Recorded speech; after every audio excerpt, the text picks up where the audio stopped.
Good evening to you all. Back at the office outside Disgracelands again now. Thank you so much to everyone on the last video. Good stuff. And thank you for your concern over the...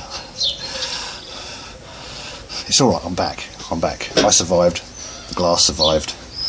And we have today a thirsty ferret.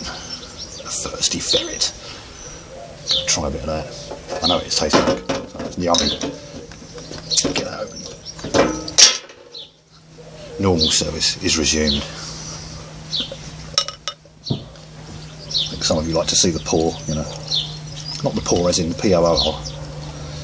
I voted those bastards out yesterday. So we had an election here yesterday. It was we had a choice either communists or bastards. So I voted communist, obviously.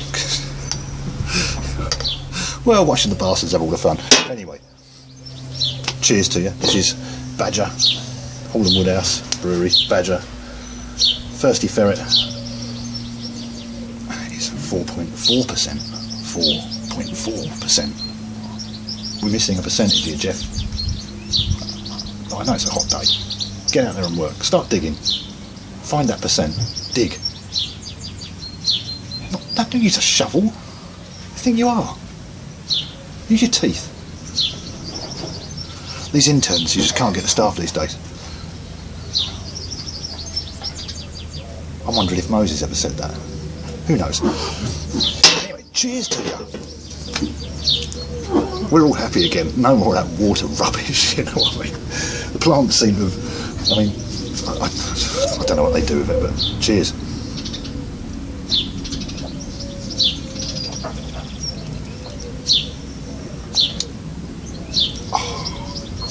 That is nice. That is nice. It's good stuff. Oh, slightly bitter on the end of it, and quite malty. Just a little more slurp of that. Hang on. I'll see the beers aren't going to last long this afternoon, are they? So there you go. I went out and stocked up some more of these, avoiding that water shit, and got a bottle of wine just in case to wash it down with, in case anything goes wrong. So.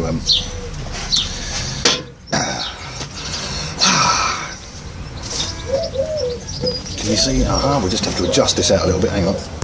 Put you there. Just stick that there. How's that? How's that do you? It's better, isn't it? Okay, we got us all on the time. Okay. We had some. We didn't. Dave didn't get any comments. I got them all.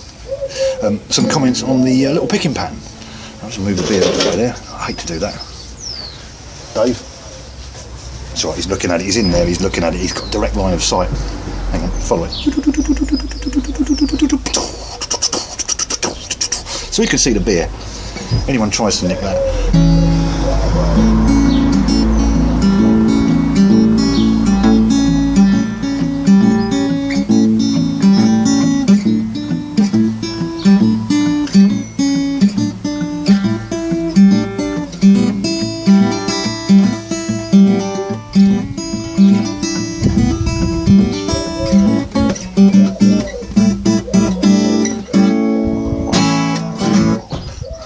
That was a little riff that I was doing yesterday, and a few people commented on that. A few people like that. It's a really, really handy little thing to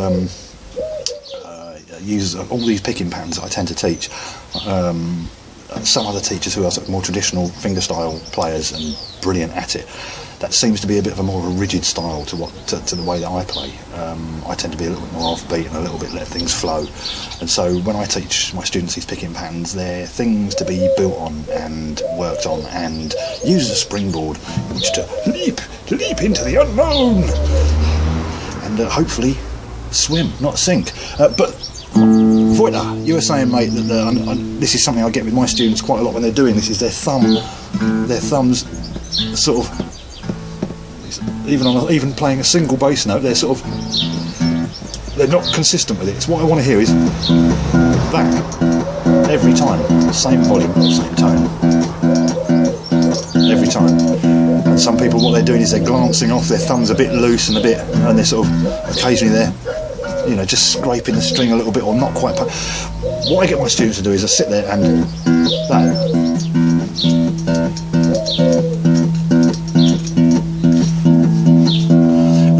consistent volume and tone.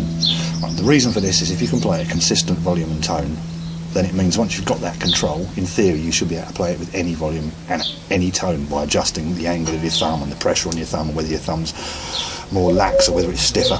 And then for jumping on this, and then get them to do the same thing on the A string. Just, and again, what I'm looking for is I don't want one note really pumping it out and one really quiet and one a little bit sort of glancing off, and you know, I want it all like that. And keep it to a beat, get that foot tapping. Another thing I say to my students is when they're playing on their own is count yourself in, get a count going in your head, get that groove going. I think it's quite common with a lot of players, I think, to sort of they're intense on playing and the sort of groove disappears, and once that's gone the whole flow can sort of disappear. So it's for me, getting that groove is an essential part of what I try and get my students to do, and so something like that.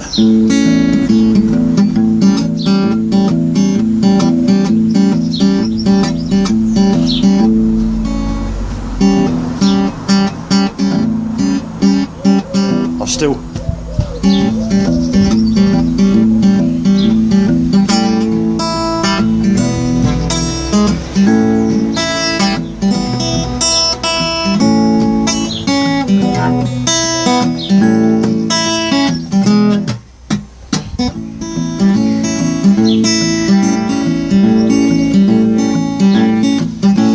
time. I've got my little foot, my knees going bang, bang, bang up and down, and it's counting time all the time. So it means you can leave things hanging. But there you go.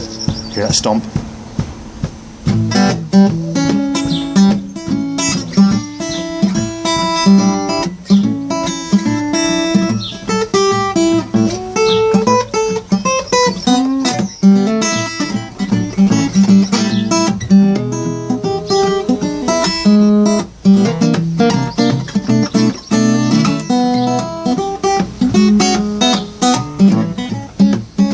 This is a weird one.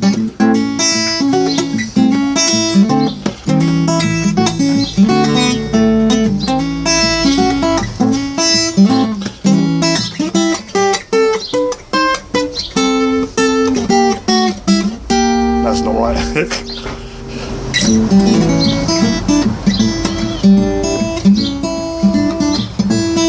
we go.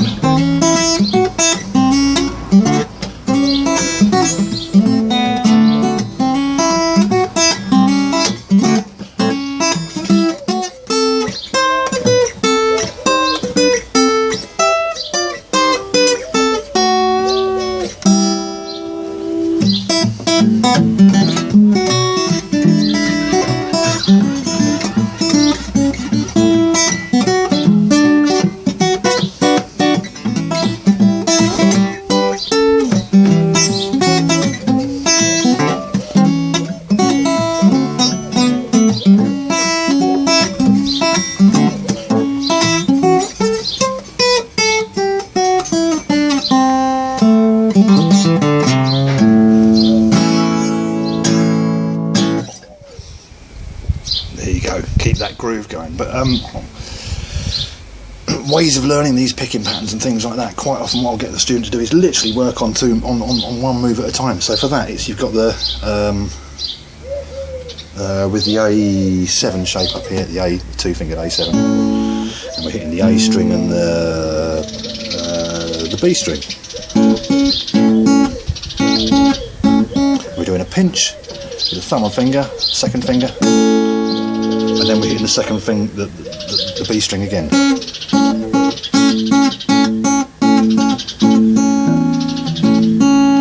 The only other move, so that's part one of the move, and then we do on the bass string on the E string, and then we use first finger on the G string.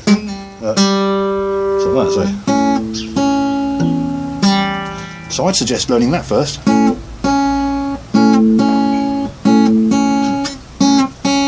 And then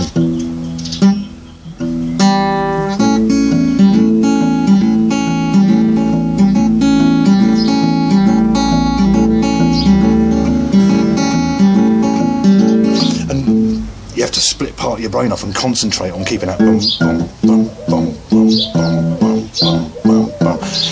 You can't remember to do everything at once. I always tell my students, you can only look in one direction. You can only look at one of your hands at a time. You can't split them and look at one eye up here and one down here. So something's got to go. So always learn, if you're doing a new picking pattern, always learn it with a familiar chord shape first of all, and then change between two very familiar chord shapes, whether it's an A and a D7 or something that you know really, really well. And it's something that I do when I teach, is if I'm giving someone a picking pattern, I will always relate it to chords that they know already.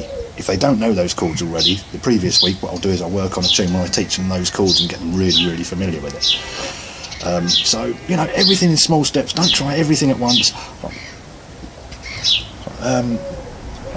It worries me sometimes that quite a lot of people seem to, and I've played with people like this before in the past, and when they've learned tons and tons of things from tab, and quite often they'll learn lead guitar riffs and really complicated stuff. But you've got to think to yourself, if you're learning something like, I don't know, what, an Eddie Van Halen riff or something like that, or something, someone you consider to be a great guitar player, and you're already not that confident on the guitar, you've got to bear in mind that you're trying to emulate one of the best guitarists out there. Straight away you're going for the top. It's great to do that, but do exercises and things to get that groove going and maintain that groove. If you have to do it to a drum pattern or a metronome or there are tons and tons of drum loops, drum machines, all sorts of things online that you can just punch in and it will just kick a rhythm out for you and jam to that. Do it, record yourself, video yourself, go back, listen to it and say, would I want to be listening to this? If not, work out why. And it's going to be something really simple. If it's a timing thing, sit there with the drum pattern going and just get things flowing, so it's absolutely integral. It's part of what you do. You've got to breathe the groove, you've got to be part of the groove, because it's all coming from here. By the time things come out your fingers, it's too fucking late to do anything about it. It's already happened. Your brain's sent that signal, and then you're a passenger. And I've always tried to get to the point where by the time I think of something, it's already coming out my fingers. That sounds disgusting, doesn't it? I'm talking in terms of guitar. That is absolutely disgusting. No wonder this wrist is killing me. Cut, Jeff, cut. Oh. Yeah, so that's just a couple of little ways of, and for everybody out there, it's not just, but thank you very much for it. You sent me some really, really interesting video links over the last couple of videos. That thing, the Presidents of USA, Peaches, when I was doing that thing on Peachy Beer the other day. That's a song I hadn't heard in years, and very interesting band, Presidents of USA, because they used, was it a 2-string bass, and I think the guitar player had a guitar with only 4 strings on it, was it, or 3 or 4 strings, and tuned in just some random fashion that they just did one day. I thought, that sounds good, we'll use that. And I don't know that much about it, but from what I read, that seems to be the way they had those things tuned throughout their entire career. And it's simple things can go a long way if you're inventive with them. I've just been going through with a couple of students. One's been having lessons for over a year now, the other one about 6 months. I actually went all the way back and we did a Tom Petty tune, Won't Back Down,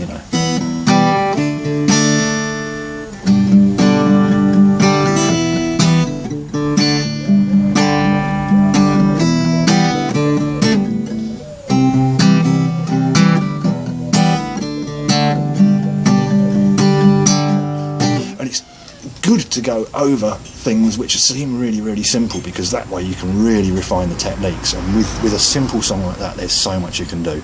And again, with that, we were reinforcing the,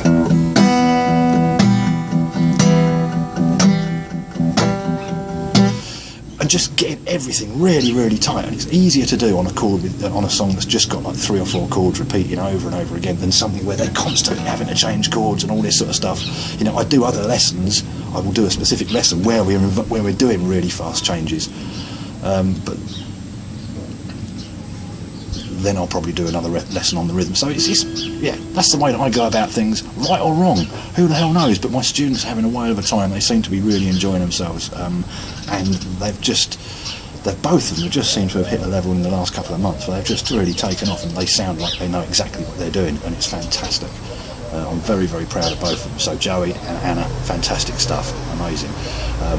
Yeah, you make me very happy as your teacher. It's great. It's really cool. The other thing that I just want to put in on that other riff is this down here, palm muting. Yeah, I haven't got. If I don't palm mute, those bass notes get mushy and they don't stand out. So try and mute the bottom of it. The great thing about palm muting is you can also use it as a rhythmic device and a tonal device. So you can, you can literally bring the thing off and on as a sort of sub-rhythm thing, or use it to accent. All that business. I'm rambling now because the beer's getting warm, the birds are singing, and my glasses have gone dark. Dave's in there. I think he's crying. He doesn't like being left alone. Sorry. And Jeff's at the bottom of a very big hole. I would say nice work, Jeff, but you don't want to give people like that encouragement, do you? They'll just start taking the piss. Take it easy, good people. Thanks as always for watching, and thanks to the new subscribers and the new people that are commenting. Fantastic stuff. Really, really good to have you aboard, and I will see you on the next one. Take care. Cheers.